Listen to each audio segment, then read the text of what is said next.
Olá. Imagina só a cena. Um alarme tocando alto na fábrica, sabe? Aquele cliente super importante furioso no telefone e a equipe toda olhando para o líder, meio que esperando paralisada. Nossa, é o pesadelo de qualquer gestor, né? Principalmente nesses ambientes de alta pressão. Exatamente. E é sobre isso que a gente vai conversar hoje. Gestão de crise no mundo corporativo com um foco especial na indústria, onde, vamos dizer, a corda vive esticada. A nossa base vai ser um artigo bem interessante do Jonathan Henke. O título já diz muito. Crise, respire, inspire e não pire. Título ótimo, bem direto. Sim. E o artigo já começa assim apontando uma tensão que é constante nesse meio. A cobrança por velocidade, entrega para ontem, indicador que tem que estar no verde sempre, auditoria chegando. Mobilização que tem que ser na hora, mudança de escopo que cai do céu. Isso. E tudo isso rolando num cenário de altíssimo risco, né? Estamos falando de vidas, de muito dinheiro e da reputação da empresa. É muita coisa em jogo. Muita coisa mesmo. E o artigo define crise de um jeito bem claro. É exatamente quando esses três elementos se encontram: vidas, dinheiro e reputação. Uma palavrinha que dá arrepio em qualquer líder, com razão. Então, a nossa ideia aqui é mergulhar em como o comportamento da liderança, sabe, especialmente o controle emocional, vira peça central nesses momentos turbulentos, como as fontes que a gente analisou detalham. Bom, vamos desembrulhar isso. Vamos lá. E um ponto que o Henke levanta, que eu achei fundamental, é que na hora do aperto mesmo, sabe? No olho do furacão, a reação emocional, aquela mais instintiva, ela geralmente atropela qualquer plano, qualquer procedimento. A frase que ele usa é ótima, resume bem. Não é o manual que abre primeiro, é o emocional. Captura uma verdade, assim, inconveniente, mas muito real, né? Do comportamento humano sob pressão. Faz todo sentido. O instinto vem antes do manual. Exato. E a fonte até menciona, meio de passagem, aquela resposta cerebral básica, né? O famoso lutar, fugir ou congelar. Só que para o contexto de uma crise na empresa, nenhuma dessas costuma ajudar muito. Pelo contrário, né? Imagino que piore. Pois é. As consequências negativas que o artigo aponta são bem concretas. Primeiro, decisões no impulso, sabe? No calor da emoção, que podem ser desastrosas. Segundo, a relação com o cliente, que já está tensa por causa da crise, pode piorar muito rápido, dependendo da postura do líder. E terceiro, a própria equipe pode ficar totalmente perdida, sem saber para onde ir, olhando para um líder que também parece desorientado. E aí tem aquela citação forte do artigo. Exatamente, que é quase um alerta. A crise piora quando a liderança entra em crise. O estado emocional do líder não é só um problema dele, sabe? Ele se espalha, ele amplifica o problema inicial. Entendi. Isso conecta com outra ideia do material que eu achei muito poderosa. O líder funcionando como um termômetro emocional da crise. Aqui a coisa fica realmente interessante. Porque o ponto não é que o líder tenha que ter todas as respostas ali na hora. Ninguém tem, né? Não, claro que não. A função principal, segundo o artigo, é outra. É manter as pessoas capazes de continuar pensando. É quase como, sei lá, proteger o cérebro da equipe daquele sequestro emocional que a crise causa. Mas como fazer isso se o próprio líder está sentindo a pressão toda? Essa é a grande questão, né? E o artigo explora isso mostrando que essa influência é quase osmótica. A equipe sente o que o líder sente. Percebe no ar, né? Exato. Se eles percebem ansiedade, pânico ou aquela raiva descontrolada no comando, isso se espalha, contamina, mina a confiança, mina a capacidade de agir com razão. Por outro lado, se o líder consegue projetar calma, foco, controle, mesmo que por dentro a tempestade esteja rolando, isso tem um efeito que estabiliza todo mundo. E o cliente também percebe isso, imagino. Com certeza. O cliente, do outro lado da linha ou na reunião, ele capta esses sinais. Ele percebe se está falando com alguém que passa confiança na solução ou com alguém que está claramente desesperado. E, no final das contas, o impacto é direto no negócio, né? No contrato. Direto.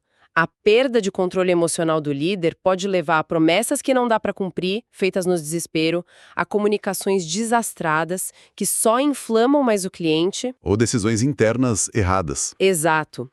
Por isso que a afirmação do texto é tão forte. Liderança é comunicação sob pressão. E não é só palavra, né? É o tom de voz, a postura, o que você escolhe dizer e talvez o mais importante, o que você escolhe não dizer. É verdade. Uma palavra errada pode literalmente, como diz o artigo, colocar fogo no contrato. Acalmar ou incendiar. Muitas vezes essa escolha está na gestão emocional de quem está na frente. Entendi. Então tá, se essa reação emocional sem controle é o grande problema, como é que a gente evita cair nisso? O artigo dá alguma dica prática? Algo para usar na hora H? Sim, e essa eu acho que é uma das partes mais úteis mesmo. Ele oferece tipo um kit de primeiros socorros para a mente do líder sob pressão. É um método bem simples, ele chama de RGD, reconhecer, gerenciar, direcionar. RGD? Isso. É um processo rápido, pensado para usar ali, no calor do momento, para evitar que o líder seja, sabe, engolido pelo próprio turbilhão emocional. Interessante. Como funciona na prática? Vamos lá. Primeiro o R de reconhecer. O que exatamente eu estou sentindo agora? É raiva? É medo? Frustração? Impotência? O ponto-chave aqui é identificar e nomear a emoção sem ficar se julgando.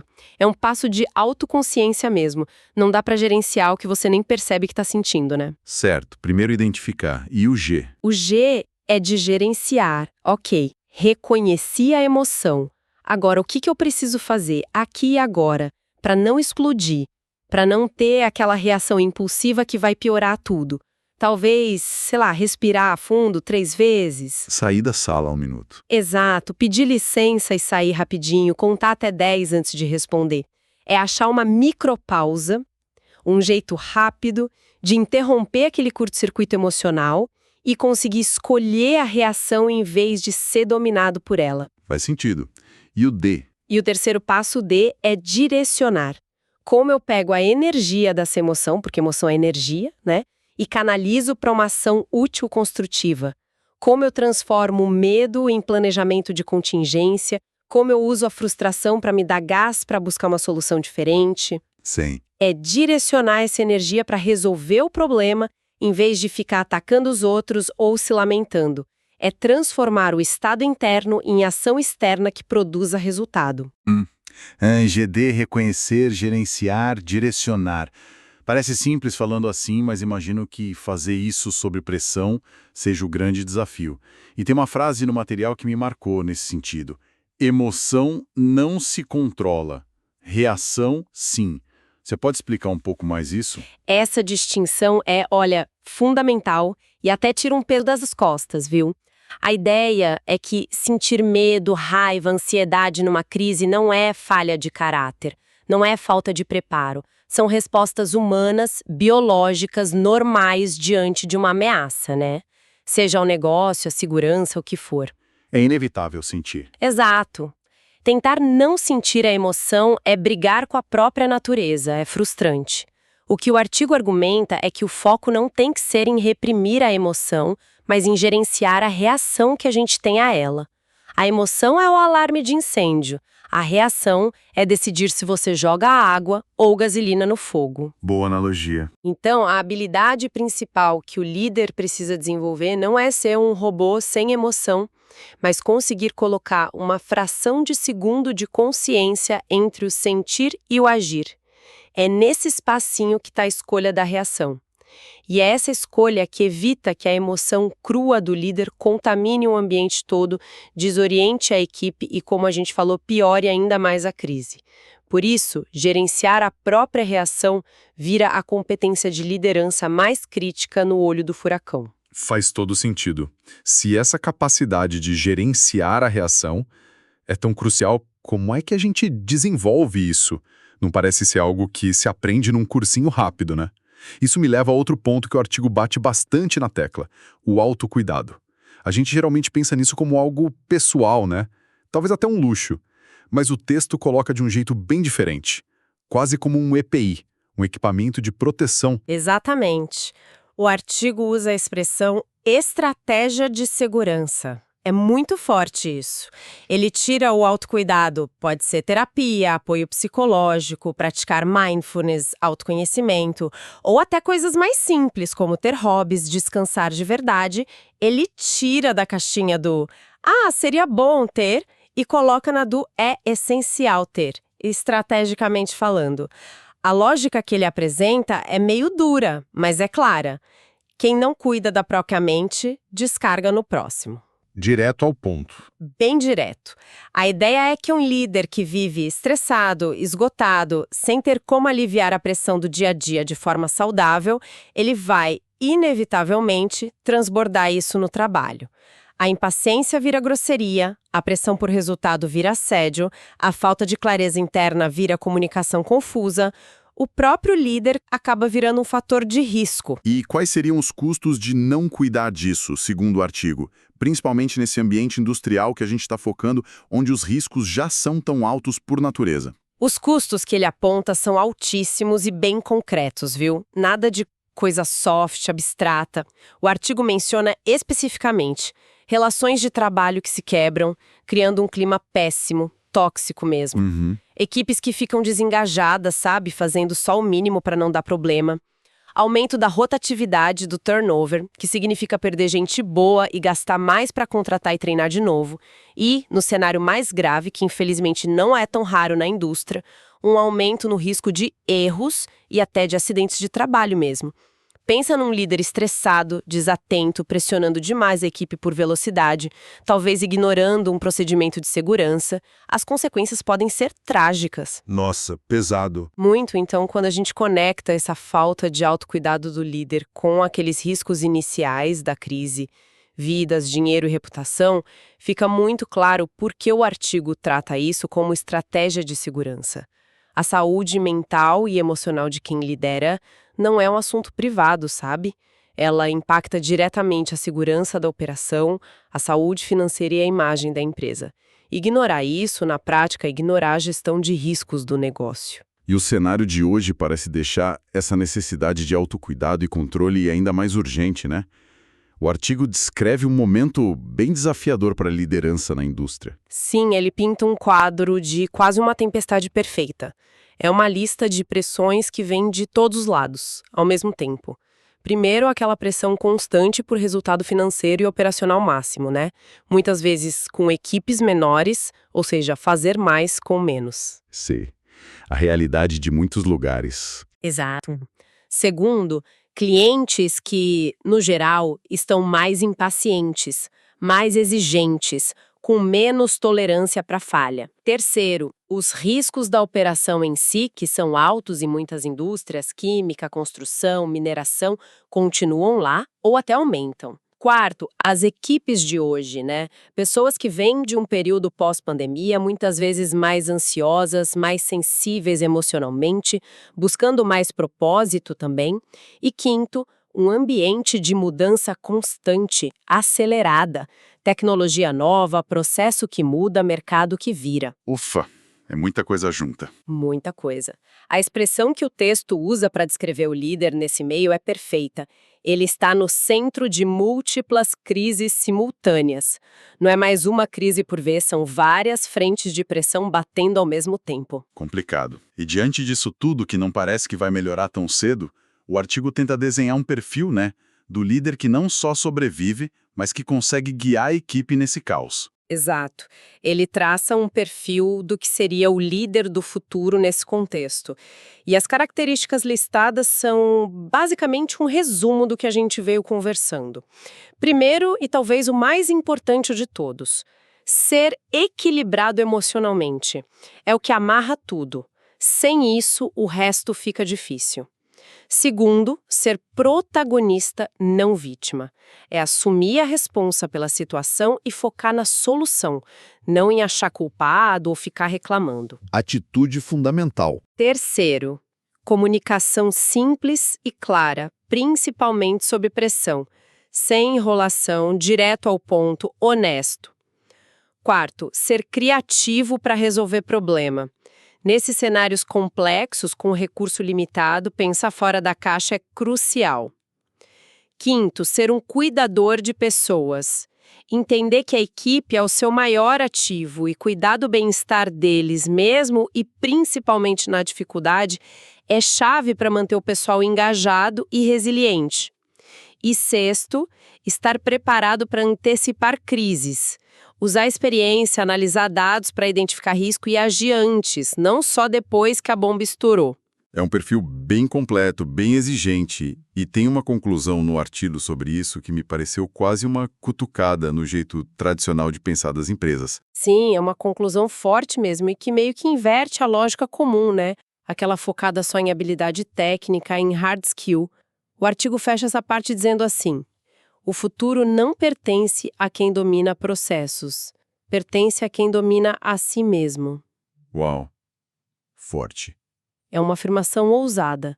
Ela sugere que, nesse cenário de hoje e do futuro, a capacidade de se autogerenciar emocionalmente, de se conhecer, de liderar com consciência, vai ser mais decisiva do que dominar uma ferramenta ou uma metodologia específica. Interessante. Alguns comentários lá no artigo original, de gente como Wagner Thom, Roberto Baracho, Felipe Yerves, eles reforçam justamente isso. Comentam como o autoconhecimento deixou de ser soft skill para ser a competência mestra, aquela que permite pegar a crise que vai acontecer de qualquer jeito e transformar em aprendizado, em fortalecimento da equipe, até em inovação. A crise testa o caráter e o autodomínio, e é isso que diferencia os líderes que saem mais fortes. Certo. Então, o autodomínio é a chave. Mas, voltando à questão prática, como desenvolver isso? O artigo dá alguma pista, alguma ferramenta, caminho? Porque esperar a crise chegar para começar a treinar não parece uma boa ideia, né? Definitivamente não. A preparação tem que vir antes. O artigo sugere que essa evolução do líder tem que ser contínua, sabe? Proativa. E ele menciona especificamente 2 ferramentas que podem ajudar nisso. Uma delas é a PNL, a Programação Neurolinguística. A ideia aqui é que a PNL oferece técnicas práticas para a gente entender melhor como a nossa linguagem, nossos padrões de pensamento afetam nossas emoções e comportamentos. E como a gente pode usar a comunicação, verbal e não verbal, de forma mais consciente para acalmar, direcionar e influenciar positivamente o ambiente, mesmo na tensão. É escolher palavras e posturas que constroem pontes, não muros. Entendi. Usar a comunicação a favor. E a outra? A outra ferramenta que ele cita é um livro específico, O Poder da Autorresponsabilidade, do Paulo Vieira. O foco principal desse livro, e por isso ele é relevante aqui, é tirar a pessoa daquela posição de vítima, sabe? Ou de ficar procurando o culpado. E colocar na posição de quem faz acontecer, de agente de mudança. A pergunta-chave que esse conceito traz diante de um problema não é quem errou, mas sim o que eu posso fazer agora para mudar ou melhorar isso. É um direcionamento mental para a ação, para a solução, que casa perfeitamente com aquela característica do líder protagonista que a gente falou. Interessante como as 2 ferramentas se conectam com as características do líder do futuro, né? A PNL ajudando na comunicação clara, no equilíbrio emocional, e o livro reforçando o protagonismo, o foco na solução. Exatamente. Elas se encaixam perfeitamente. O líder que usa, por exemplo, o PNL para modular a comunicação sob pressão e que internaliza a autorresponsabilidade, focando a energia na ação construtiva, ele começa a tomar as rédeas da narrativa da crise. Ele deixa de ser refém das circunstâncias ou das próprias reações e passa a ser um agente que, mesmo não controlando o evento externo, controla a resposta interna e a da equipe. Isso mostra muito bem como investir no desenvolvimento pessoal, no autoconhecimento, nessas habilidades de comunicação e gestão emocional, está totalmente ligado à capacidade de liderar de verdade quando o bicho pega. Não é algo à parte do trabalho real, é a base para fazer o trabalho real bem feito em tempos de crise. Então, para a gente amarrar tudo isso, o que tudo isso significa? Se a gente fosse tirar a mensagem central dessa nossa análise, baseada no material do Jonathan Haidt, qual seria? Olha, acho que a grande mensagem é: crise, principalmente nesses ambientes de alta pressão industrial, não é uma questão de se vai ter, mas de quando vai ter. Faz parte do jogo. É inevitável. Exato. Só que a forma como a liderança reage a ela não está escrita na pedra. É uma escolha. E essa escolha tem consequências gigantescas. Gerenciar crise de forma eficaz, pelo que a gente viu aqui, passa fundamentalmente por cuidar das pessoas da equipe e de si mesmo, proteger o contrato, seja o negócio, preservar a reputação. E o principal? E, acima de tudo, liderar a partir de um lugar de inteligência emocional, de controle emocional. Talvez a frase final do artigo resuma bem o recado. Quem aprender isso hoje será a liderança que todos vão buscar amanhã. É um chamado mesmo para desenvolver essas competências agora. Um chamado importante. E isso deixa a gente com uma provocação final, né, para quem está nos ouvindo refletir um pouco. O artigo original termina perguntando para o leitor se ele está se preparando para os dias ruins. Se a gente pegar essa ideia central de que dominar a si mesmo pode ser até mais crucial que dominar processos complexos, fica a questão: qual seria um primeiro passo concreto, talvez pequeno, que alguém poderia dar hoje mesmo para começar ou aprofundar essa jornada de autodomínio? Como começar a construir essa, fortaleza interna, essa capacidade de responder conscientemente antes que a próxima turbulência que vai vir chegue com tudo? Pensar nessa primeira ação pode ser o começo de uma preparação muito valiosa para o futuro.